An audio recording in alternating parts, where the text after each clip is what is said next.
Hello दोस्त, कैसे हो आप लोग। तो दोस्त, अगर आप लोग भी दिसंबर 2023 में इग्नू का एग्ज़ाम देने वाले हो तो आप लोगों के लिए एक नया गाइडलाइंस जारी किया गया है जो कि इग्नू की ओर से रिलीज़ किया गया है। इसमें आपके लिए 21 पॉइंट ऐसा बताया गया है जो कि आपके लिए काफ़ी इंपॉर्टेंट है। आप इस चीज़ का ध्यान रखिएगा। अगर आप इसमें कोई भी गलती करते हो तो हो सकता है कि आपका पेपर कैंसिल कर दिया जाए या फिर ऐसा कुछ प्रॉब्लम हो सकता है आपके साथ, तो आप लोग कोई गलती ना कीजिएगा। आज के इस वीडियो में इसी हम 21 पॉइंट्स के बारे में बात करने वाले हैं कि आपको क्या चीज़ का ध्यान रखना है। देखिए, ज़्यादा आपको कोई प्रॉब्लम नहीं होता है, सारा इसमें से आपको बहुत अच्छे से फॉलो करने का कोई ज़रूरत नहीं है। जो भी इम्पोर्टेंट है हम आपको अच्छे से समझा देंगे। बाकी अगर आप हमारे चैनल पर नए हो तो सब्सक्राइब ज़रूर कीजिएगा, साथ ही वीडियो को लाइक कर दीजिएगा और हमारे टेलीग्राम चैनल को ज्वाइन कर लीजिएगा। लिंक डिस्क्रिप्शन में मिल जाएगा, वहाँ पर हम ये PDF डाल देंगे तो आप लोग इसको डाउनलोड करके पढ़ सकते हैं। बाकी हम आपको इसमें इम्पॉर्टेंट चीज़ बता देंगे जो कि आपके लिए काफ़ी ज़्यादा इम्पॉर्टेंट है। तो चलिए, सबसे पहले तो ये पहले नंबर पे जो दिया गया है ये आपके इनरोलमेंट नंबर से रिलेटेड है। ये बताया गया है जो कि आंसर सीट आता है, आप लोग जो लिखते हो जिसमें, उसमें 10 डब्बा बनाया जाता है और अगर आपका 9 डिजिट का इनरोलमेंट नंबर है तो आपको लास्ट में क्रॉस कर देना है। फर्स्ट में 0 लगाकर नहीं लिखना है इनरोलमेंट नंबर, आपको स्टार्टिंग से ही इनरोलमेंट नंबर लिखना है। और अगर आपका 10 डिजिट का है तो कोई टेंशन ही नहीं है, वो हम आपको बता देंगे कि फ्रंट पेज आपको आंसर सीट का कैसे फिल करना है आने वाले वीडियो में बहुत जल्द, तो उसके लिए हमारे साथ बने रहिए। तो ये इनरोलमेंट नंबर से रिलेटेड है कि आपको बहुत अच्छे से सावधानीपूर्वक अपना इनरोलमेंट नंबर फिल करना है क्योंकि वो काफ़ी ज़्यादा इंपॉर्टेंट होता है। अब दूसरे नंबर पे दिया गया ये उतना इम्पोर्टेंट नहीं है, सबको पता है ये चीज़ कि आपको आंसर सीट दोबारा नहीं दिया जाएगा, तो आपको सही से भरना है, आपको एक्स्ट्रा कोई भी आंसर सीट नहीं दिया जाएगा। तीसरे नंबर पे आपको बताया गया है सिग्नेचर करने से रिलेटेड कि आपको अच्छे से सिग्नेचर करना है अटेंडेंस सीट पे, जो आपको दिया जाता है अटेंडेंस सीट, वहाँ पे आपको अच्छे से सिग्नेचर करना है। देखिए, अटेंडेंस सीट पे आपका इनरोलमेंट नंबर लिखा होता है, वहाँ पे आपको AB नंबर लिखना होता है और सिग्नेचर करना होता है, तो उसको आप लोग अपने वाले पे ही कीजिएगा, किसी और पे मत कीजिएगा, नहीं तो प्रॉब्लम हो सकता है।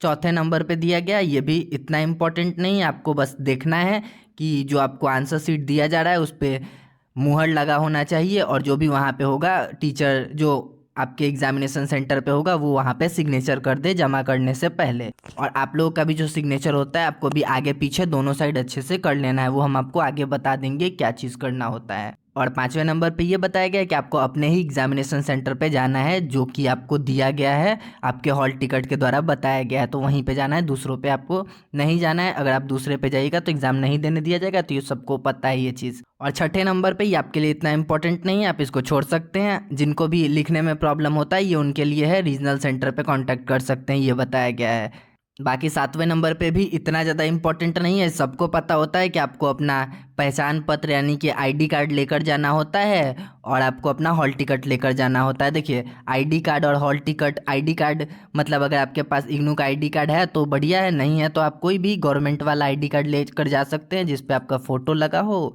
वो आप लेकर जा सकते हो। मान लीजिए आधार कार्ड हो गया या फिर पैन कार्ड हो गया, ये सब वोटर ID कार्ड, ये सब आप लेकर जा सकते हो। आठवें नंबर पे दिया गया है कि आपको mobile phone, Bluetooth, wireless device, ये सारा चीज़ नहीं लेकर जाना है। डिजिटल वॉच, स्मार्ट वॉच, ये सब नहीं लेकर जाना है। इलेक्ट्रॉनिक गैजेट कुछ भी नहीं लेकर जाना है, इन सारी चीज़ों को नहीं लेकर जाना है। या फिर कोई भी चीज़ जैसे कोई कागज़ हो गया, नोट्स हो गया, ये सब नहीं लेकर जाना है, नहीं तो बहुत प्रॉब्लम हो सकता है आपको, तो इस बात का ध्यान रखिएगा। और 9वें नंबर पे कैलकुलेटर के बारे में लिखा गया है, कैलकुलेटर आप लोग लेकर जा सकते हो जब तक कि मना नहीं किया जाए आपके क्वेश्चन पेपर पे, तो हम बोलेंगे मत लेकर जाइएगा, कोई उतना ज़रूरी नहीं होता है।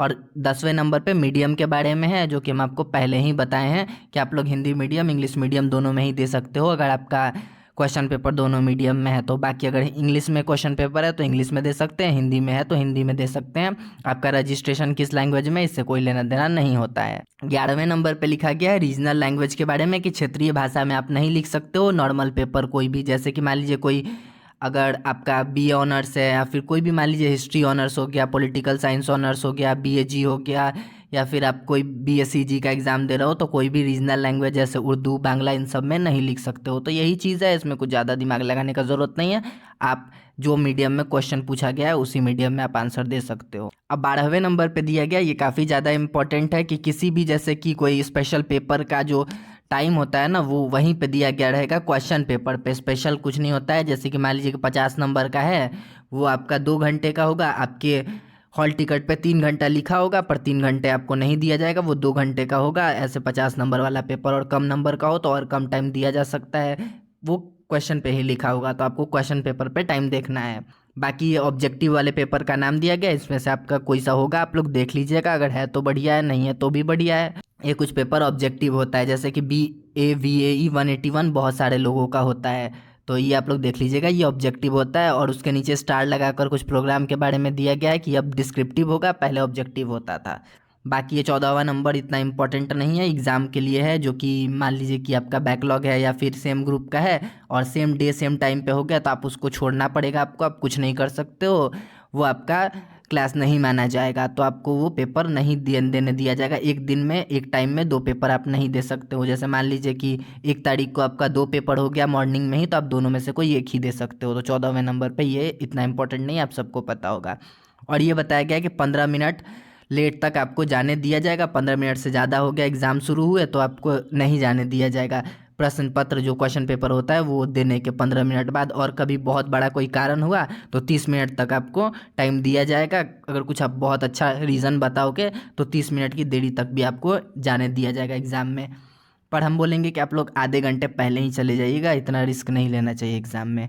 बाकी 16वां नंबर इतना इंपॉर्टेंट नहीं है, आपको 1 घंटे से पहले एग्ज़ाम छोड़कर नहीं जाने दिया जाएगा, यही बताया गया है, तो ऐसा कोई दिक्कत वाला बात नहीं है। बाकी हॉल टिकट वैध है कि नहीं है, ये सारा चीज़ पे आपको दिमाग लगाने का कोई ज़रूरत नहीं है। आप लोग फॉर्म फिल किए हो तो आप लोग का वैध ही है, आप लोग आराम से दे सकते हो एग्ज़ाम।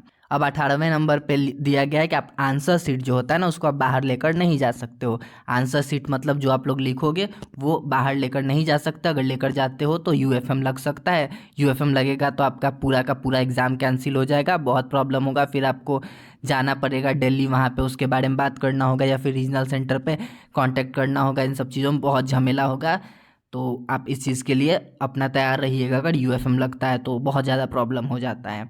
बाकी इसके लिए पुलिस को भी बोला जाता है, UFM लगने के बाद ये बताया गया है, पर ऐसा कुछ होता नहीं है, पुलिस वुलिस का झमेला नहीं होता है, पर UFM से आप लोग बच के रहिएगा, फ्यूचर में आपको बहुत प्रॉब्लम हो सकता है। और बाकी 20वें नंबर पे बताया गया है कि आप लोग अपना हॉल टिकट को संभाल के रखिएगा, ताकि आपको फ्यूचर में कोई प्रॉब्लम हो तो आप उससे ठीक कर लो वो चीज़ को। पर कोई प्रॉब्लम होता नहीं, आप लोग पास होगा ही होगा, सब लोग रखते हैं, ऐसा कोई दिक्कत वाला बात नहीं है, इसके लिए कुछ ज़्यादा दिमाग लगाने का ज़रूरत नहीं है, सबके पास अपना हॉल टिकट रहता ही है।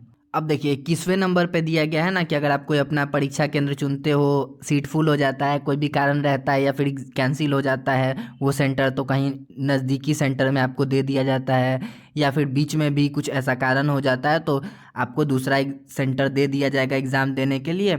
इस चीज़ का पूरा अधिकार इग्नू के पास है। तो देखिए ऐसा कोई प्रॉब्लम नहीं होता है, पर इसके लिए आप लोग इग्नू के वेबसाइट को फॉलो करते रहिएगा। ऐसा कुछ प्रॉब्लम होगा या कोई एग्ज़ाम कैंसिल होगा, कोई डेट कैंसिल होगा, कोई सेंटर कैंसिल होगा तो वो नोटिफिकेशन आते रहता है, तो वो हम आपको बता देंगे। तो उसके लिए आप हमारे टेलीग्राम चैनल को ज्वाइन कर लीजिएगा, वहाँ पे हम डाल देंगे। तो देखिए यही सारा चीज़ है, बहुत ज़्यादा इसमें कुछ दिमाग नहीं लगाना, इसको डाउनलोड करके आप लोग पढ़ सकते हैं। और बाकी जो भी एग्ज़ाम से रिलेटेड वीडियो होगा आने वाले टाइम में हम बनाएंगे, और बहुत सारा वीडियो है, आप उसको देख सकते हो अगर आप लोग अभी एग्ज़ाम देने वाले हो तो। बाकी यही सारा चीज़ आप लोग देख लीजिएगा। तो चलिए दोस्त, आज के इस वीडियो में इतना ही। देखिए हम बोलेंगे इन सब को लेकर आप ज़्यादा टेंशन मत लीजिए, आप लोग अपना एग्ज़ाम दीजिए, आप लोग एग्ज़ाम सेंटर पे जाओगे, आपको सब कुछ आसानी से वहाँ समझ में आ जाएगा खुद ही। तो ज़्यादा टेंशन लेने का, कुछ सोचने का ज़रूरत नहीं, हम खुद भी एग्ज़ाम दिए हैं तो ये सब जानते हैं, इतना कुछ झमेला नहीं होता है जितना ये लोग बताते हैं नोटिफिकेशन में या फिर गाइडलाइंस में, इन सब चीज़ों में। तो इतना कोई दिक्कत वाला बात नहीं है, आराम से आप लोग एग्ज़ाम दे दोगे। तो उम्मीद करते हैं कि आपको ये वीडियो पसंद आया होगा तो लाइक कर दीजिएगा, चैनल पर नए तो सब्सक्राइब कर दीजिएगा। तो चलिए मिलते हैं नेक्स्ट वीडियो में।